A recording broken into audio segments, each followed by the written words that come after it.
Hürmetli vatandaşım, leksiyelerimizi devamlaştırırız. Hem de yukarıda şu mezmunda bir olunup, çetelip, tügedi, ötet parça leksiye. Hem de ayrım leksiye üstü toxtalımız. Onun toxtalıştım burun, bir haberini hazır torbeti görüp çıktım YouTube'da.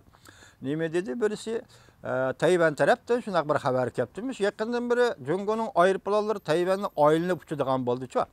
Şunun karta Tayvan Devlet Müdafiə Ministerliği bayanat ilan kılıp, eğer yani yıkılıp kildiğen bolsan mı etip düşürmen depti. Eğer mışı gep rast oturgu çıkan bolsa, Cungo toxtap kalamdı, yani devamlı Tayvan'ın ayılını uçamdı. Bu ne bilgili olmaydı? Yani mışı gepnin rastlığı ispatlanıcı meseleler onu alaydı bir haber üstü yetkizip koydum. Ende üzerinden leksiyesini başlayayım hürmetli vatandaşlarım.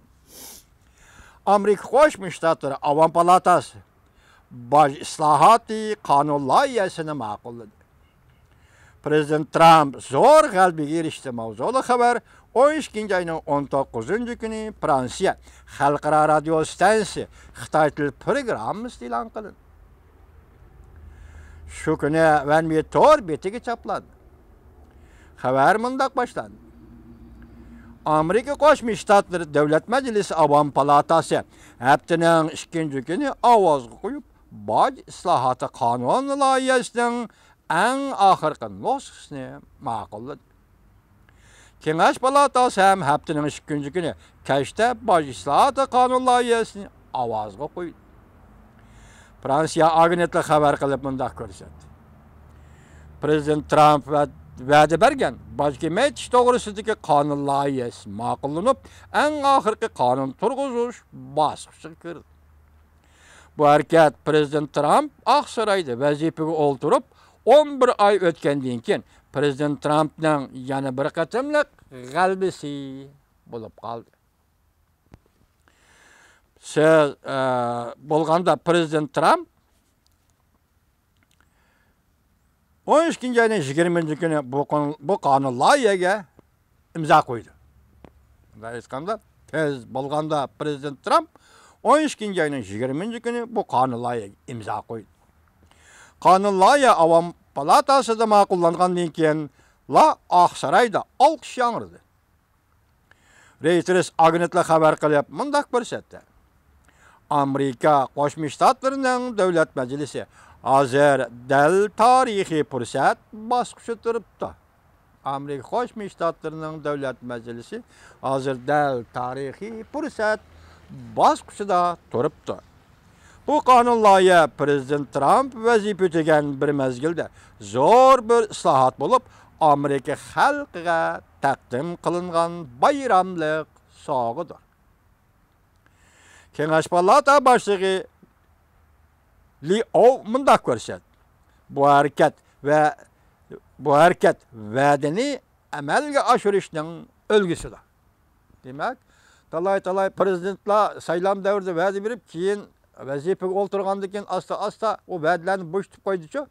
Bu qatim faqatla Amerikaning yaqin zaman tarixi deydi, Iroqning tarixini bilmasakmi, saylam davrida qandoq va'da bergan bo'lsa, shu va'dasini amalga oshirayotgan birdan-bir Prezident Trump hisoblanadi. Shung bu yerda nima deydi sana Kengash palata boshlig'i nima deydi? Bu harakat va'dasini amalga oshirishning ulgisidir deydi. Biz fuqarolarga xalqqa taalluq bo'lgan pulni fuqarolarga qaytarib berishimiz lozim. Bu turli boj kematish va ishga o'rlashtirish qonun loyihasining ma'qullikdan o'tishi Prezident Trump vazifa o'tagan mezgilda qonun turg'izishning buyuk g'alabasidir. Boj ishlari xizmatchilari ta'minlagan xabarlarga asoslanganda shirkatlar boj normasi bu qonunga asoslanib 35%dan 25%gacha tushirilgan. Matbuotlarning yana boshqa xabarlarga asoslanganda Prezident Trump Davlat Majlisida tirishchanlik ko'rsatgan Cumhuriyetchilar partiyasining a'zolarini madihlagan. Bu boj kematish qonuni har bir odamga foyda yetkazadi deb ko'rsatgan. Amerika o'tiri burjuyaziyasi bu qonundan eng zo'r foyda olg'uchidir deb ko'rsatdi xabar yozuvchi. Prezident Trump xabar yozuvchi emas, kechiringlar. Amerika otur burjaziyasi bu kanundan en zor payda algıçıdır dep körsətdi Prezident Trump. Amerika Devlet Meclisi Kengaş Palatası Bacıslahatı kanun layihasini ma'qulladi. Mavzulu xabar 12 ayının 20 günü Amerika Ovozining Xitoy tili programmasi e'lon qilindi. Xabar mundaq başlandı.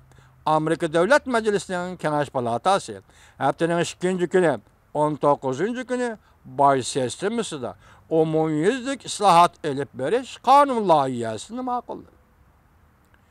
Cumhuriyetçiler ve Prezident Trump zor g'alabaga erishdi.